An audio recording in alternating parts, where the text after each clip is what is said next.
Hello les amis, je vous retrouve pour une nouvelle vidéo sur le football européen et la Ligue Europa 2024-2025 et je vais vous présenter le match Fenerbahçe contre Anderlecht. C'est un match qui a lieu ce jeudi 13 février 2025 à 18h45 pour le compte des 16e de finale aller de cette Ligue Europa. Alors Fenerbahçe c'est le 24e de la phase de poule qui reçoit Anderlecht le 10e. Dans cette vidéo on va revenir sur le classement de la phase de poule avec les statistiques des deux équipes. On verra également tous les résultats de ces deux équipes dans cette compétition.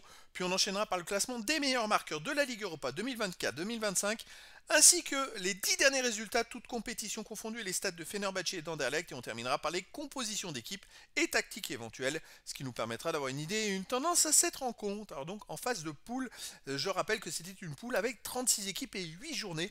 Les 8 premiers se sont qualifiés pour les 8e de finale. De la 9e à la 24e place, les équipes jouent des matchs de barrage ou 16e de finale.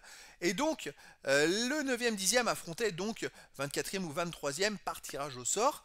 Et donc, ça fait quand même un nivellement très intéressant entre le niveau de chaque équipe, puisque au moins les équipes qui étaient le mieux classées affrontaient les équipes le moins bien classées. Et donc Anderlecht a fini 10e avec 14 points en 8 matchs, 4 victoires, 2 nuls, 2 défaites, 14 buts marqués, 12 buts encaissés, plus de différence de buts. Ils avaient autant de points que le 8e, ils ont raté de justesse l'une des 8 premières places, je crois, en perdant d'ailleurs le dernier match. On va le voir un peu plus loin. De son côté, Fenerbahçe a fini 24e et dernier qualifié avec 10 points en 8 matchs, 2 victoires, 4 nuls, 2 défaites, 9 buts marqués, 11 buts encaissés, moins 2 de différence de but. Ça s'est joué au goal average puisque le 25e et le 26e ont aussi 10 points. Le 25e a même moins 3 de goal average alors que Fenerbahçe a fini avec moins 2. Donc ça a été un suspense de fou pour qu'ils obtiennent la dernière place qualificative. Au niveau des résultats, Fenerbahçe a commencé par une victoire contre l'Union Saint-Gilloise 2-1, puis ils ont fait un partout au FC Twente, ils ont fait un partout contre Manchester United, ils ont perdu 3-1 à Z Alkmaar, ils ont gagné 2-1 à Slavia de Prague, ils ont perdu 2-0 contre l'Athletic Bilbao, ils ont fait 0-0 contre Lyon, puis ils ont fait 2-2 au FC Midtjylland. Anderlecht de son côté avait démarré très très fort, ils ont battu Ferencváros 2-1, ils ont gagné 2-1 à la Real Sociedad, ils ont battu Ludogorets Razgrad 2-0, ils ont fait un partout à Rigas, ils ont fait 2-2 contre Porto, ils ont gagné 2-1 au Slavia de Prague. Ensuite, ils ont perdu 2-0 à Victoria Pilsen et la dernière journée, ils ont perdu à domicile 4-3 contre Offenheim. Un match qui les a fait sortir, d'ailleurs les deux derniers matchs les ont fait sortir des 8 premiers. C'est dommage parce qu'ils étaient même dans les 5 quasiment depuis le début de la compétition. Donc il n'y a pas manqué grand-chose et finalement ils se retrouvent 10e à jouer les 16e de finale.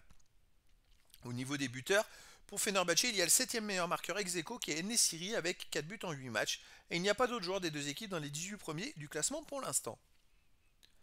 Les 10 derniers résultats, toutes compétitions confondues, Fenerbahçe 8 victoires de nul, aucune défaite, 27 buts marqués, 9 buts encaissés, plus 18 de différence de but. Alors c'est une équipe qui marche très très très très fort.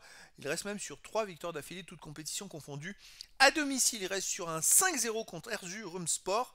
Sinon, ils ont battu aussi Kekur Rizespor 3-2.